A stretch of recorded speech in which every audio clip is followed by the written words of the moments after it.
السلام عليكم ورحمة الله وبركاته مدرر سوماليلانية ومدى إسلام كيبو ويدي السلام يا مير كستو أجوكتان با waxaan doonayaa inaan wax yara ka idhaahdo ayaamaha waa mashquul sanaa marka wixii ugu dambeeyay waxyaabihii u dambeysay ee ka socday baraha bulshada ayaan rabaa inaan wax yar ka idhaa waxa ii muuqato xusbigii maxaan ku idhaahdaa ee kulmiya oo aad u ololeynaya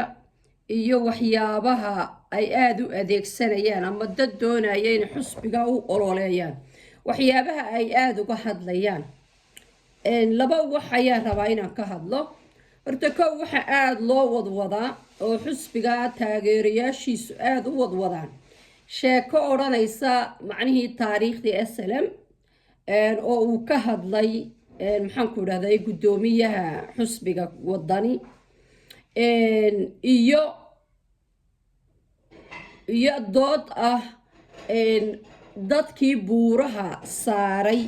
dowladda maxaan ku dhaha buuraha saaray jabhadda ee laayay ciidamadii Somaliland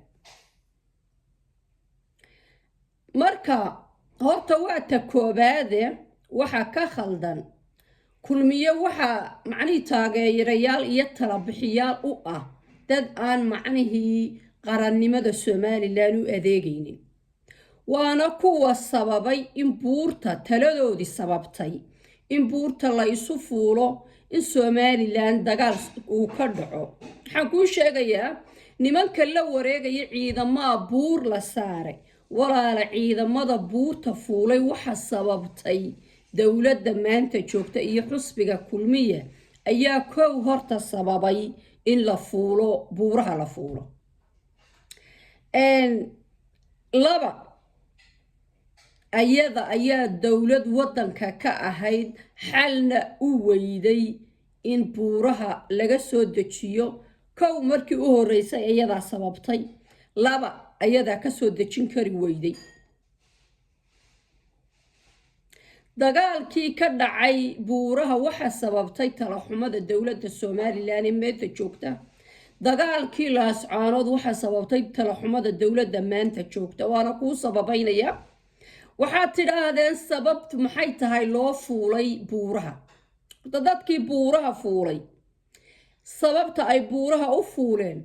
waxay ahayd cadho ka dhalatay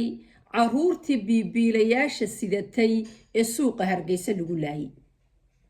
hablihii reer Somaliland ee dalka u dhashay ee mudaharaadayay ee biibiilaha afuufayay ee beerka lagaga tuntoy ayaa sababay inay jabhadi baxdo marka talaxumadii dowladda ee ahayd inay shacabkii mudaharaadayay laayaan ayaa horta sababtay in buuraha la fuulo ee haddii aan dadka la layn lahayn cidba buur ma fuusheen ta labaad ayadoo taasi dhacday buuraha intii la fuulay ee wax la laayay iyo maalintii mudaharaadku dhacay muddo dheer ayaa u dhaxaysay muddadaa dheer ee u dhaxaysay maxaa socday ee ay dowladdu sababtay waxa socday maxaad yeeli kartaa maxaad qaadi kartaa maxaad samayn kartaa ragga dowladda u hadlaa maxay ku odhan jireen dub ugu noqo waxay odhan jireen hadday mar dambe mudaharaadaan tii Hargeysa dhacday ee lagu laayay ayuunbaa dhacaysa waxa lagu odhanayay dadkaas sow kuwiinii horeba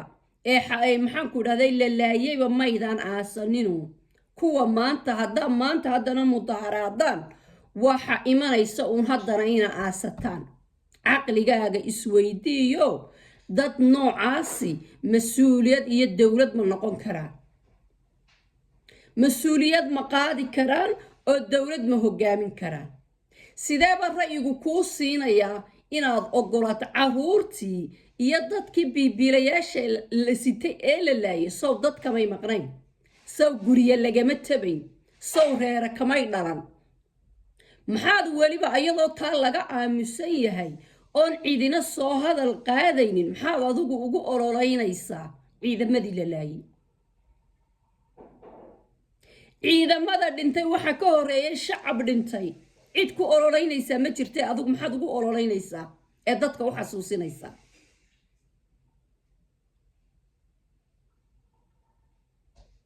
ta labaad waxaad aad ugu ololeynaysaan ama ay isleedihiin shacabka reer somalilan ood u aragtaan inay yihiin dad caqli gaaban. waxaad ku leedihiin taageerayaasha wadani oo dhammi somalilan way ka soo horjeedaan. taageerayaasha ninka la yidhaahdo Xirsi waa cadowga somalilan. taageerayaasha Ciro waa cadowga somalilan. caqligu ku siin maayo inay dadku isweydiin doonaan markay tirada intaa leeg somalilan ka soo horjeedo yaa raba somalilan.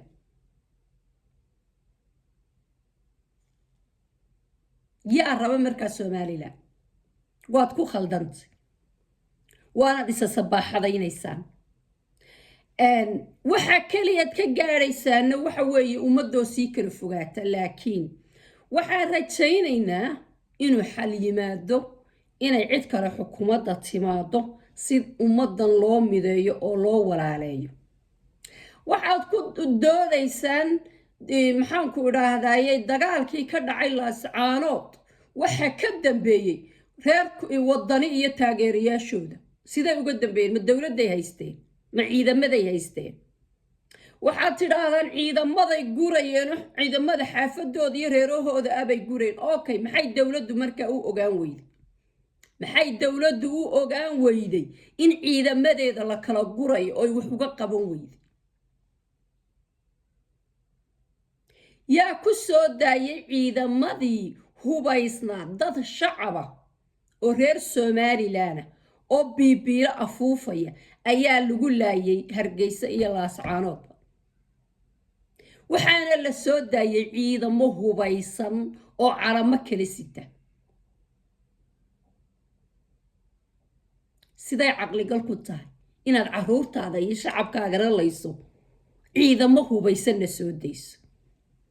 waxaad tidhaahdaan reer kulmiye reer wadani waxay diideen in lala dagaalamo huwantii soo gashay maxaanku idhaahdaa Laascaanood, oo waxay lahaayeen dagaalkoon dhicin bay lahaayeen dub ha looga soo baxo. dee talay ahayd. haddii laga soo bixi lahaa taniba may dhacdeen maanta. ama caqlaa lagu socdaa ama cudud baa lagu socdaa. kulmiye caqlina kuma socon, cududna kuma socon. cudud kumay socon oo hadday og yihiin inay dadkoodu kala daadsan yihiin inaanay dagaalka isku raacsanayn waxay ahayd inay taladii loo soo jeediyey qaataan oo dagaalka ka baxaan ama ciidamada dub uga soo saaraan. laakiin markay xabadii bilaabantay ayaan soo saarayaa. dee walaalo guuldarriya caqli xumay ahayd. waxaad ku hadashaan oo tidhaahdaan waxa laydiin xakameeyey mushaharkiinnii maxaanku dhahday lacagtiinnii cashuurtiinnii xaggee lagu bixiyey markaa? ciidamada somalilan waa la isla ogyey. gawaadhida reer somalilan ee ciidamada somalilan ku dagaalamaya shidaalkay wada goosteen, qoryuhu rasaastay goosteen. maxaa lagu bixiyey lacagta? halkee lagu isticmaalay? shacabka reer Hargeysa iyo ummadda reer Hargeysa busaaradda iyo baahida hayso waa la ogyey. halkeebaa lagu bixiyey lacagtii? sow lagu weydiiye maa maxaad ku isticmaasheen lacagtii? waxaan ka sugayaa jawaabtaa taageerayaasha reer kulmiye. mid kalaa jirta. waxaad tidhaahdaan xusbiyada maxaanku dhahay mucaaradka ahi ayagaa hor jooga aqoonsiga somalilan oo aqoonsi inoo soo socday oo Ethiopia ina aqoonsan lahayd ayaga ina hor jooga. maya walaala, kuma hor joogaan. Soomaaliya ina hor joogta. taasaa laga rabaa, ayaa laga rabaa inaad ka guulaysato. anigu dadka taageersan baan ahay, welina taageersan. hadduu heshiis sax ihi jiro aqoonsi ay inoo goynayso maxaanku dhahaa baddeenu, waa anigu waxaan ahay inta taageersan. laakiin wixii lagu soo ballamay horta asliyanba intaan laysla ogolaan muxuu ahaa? shacabka reer somalilan ma la soo hordhigo? ma loo sheegay wuxuu yahay? inay bixin tahay iyo inay kira tahay? ummadda reer somalilan ma u kala cadday? may uma kala caddaa. anoo taageersan ima caddaa. waxaan aaminsanaa in golayaasha in lasoo hordhigo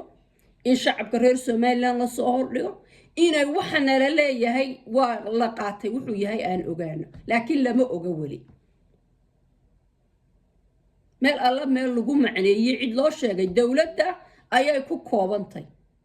madaxweynuhu wixii inagu yidhi waan qaadanaynaa laakiin ummadda ha soo hordhigo ha la sheego ha la isla ogaado wax alla wax ka jiraa ma jiraan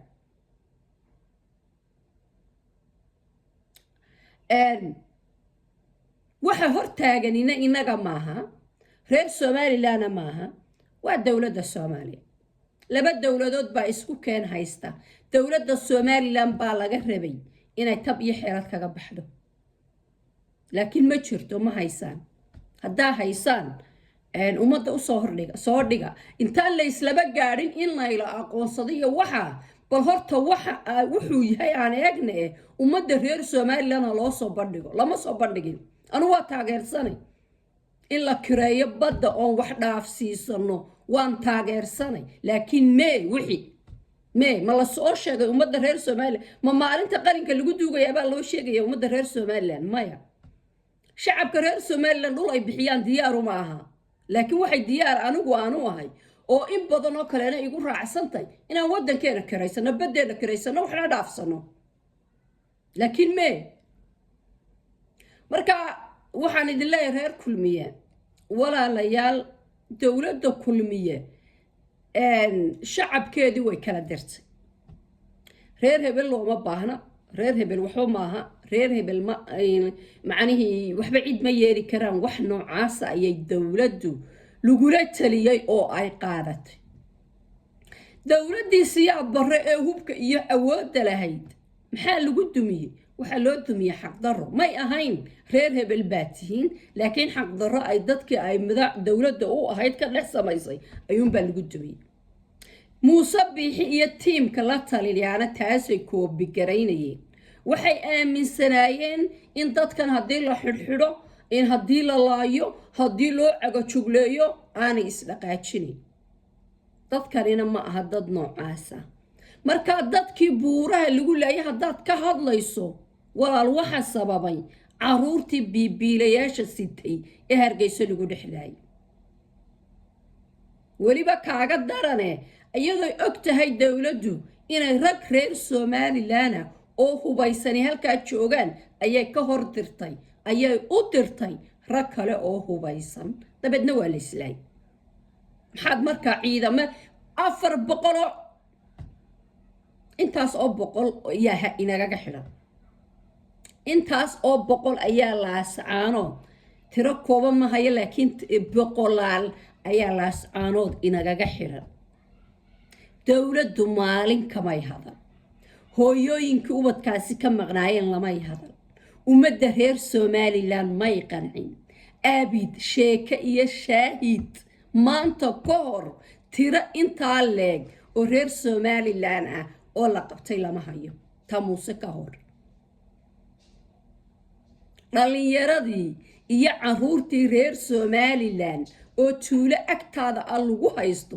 oo ay maxaan ku dhahay hooyooyinkii inamadoodii maqan yihiin ayuu madaxweynaha dalka hayaa inankiisii u aroosay ciyaar ka dultuntay oo madaxtooyadii loogu tumay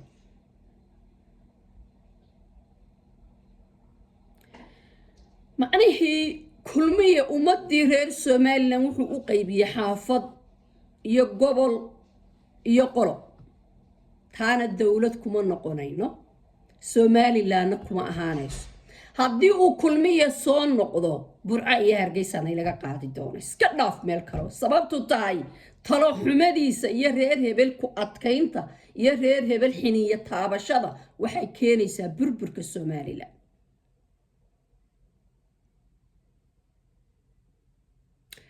hadda waxaa tagay wadani magaalada la yidhaahdo reer gabiile magaalada gabiile oo salaamaya reer gabiile dad nasaba weeye laakiin ragga uga hadla kulmiye baraha bulshadu maangaabnimadu halkay ka joogto waxay ku leeyihiin ciro muxuu ka soo doonay gabiile ciro wuxuu cod uga baahan yahay ummadda reer somaliland oo dhan hal qofna ha ka hele reer gabiile wuu u baahan yahay sidoo kale muuse biixi wuxuu u baahan yahay ummadda reer somalilan oo dhan haddaad tidhaahda halku xaafaddu muuse biixi ku dhashay cod lagama helayo yaa kaa yeelaya cira xaafaddu ku dhashay iyo xirsi xaafaddu ku dhashay siduu muuse cod uga heli doonaa markaa macni way ka heli doonaan muusena wuu ka heli doonaa cirana gabiilay wuu ka heli doonaa laakiin waxa weeyaan rajada iyo siyaasadda kulmiye in xaafad xaafad iyo reer somalilan loo kala xidho somalilan loo kala xidhan maayo xaafad iyo reero haddii ay taasi socoto waxa weeyaan cadow iyo cid kal walba way u jabaysaa waxaa loo baahaya ciddii ka saarilayd insha allahna waxaan rajaynaynaa xisbiyada mucaaradku inay yimaadaan ummadda reer somalilandna mideeyaan gees ilaa gees wixii loo geystay xariggii loo geystay dilkii loo geystay foolxumadii loo geystay waxaana inaanay insha allah wax laga aargoosto iyo wax lagu xisaabtamo midna aanay noqonin khayr iyo barakaan idiin rajaynaya assalaamu calaykum waraxmatullaahi wabarakaatu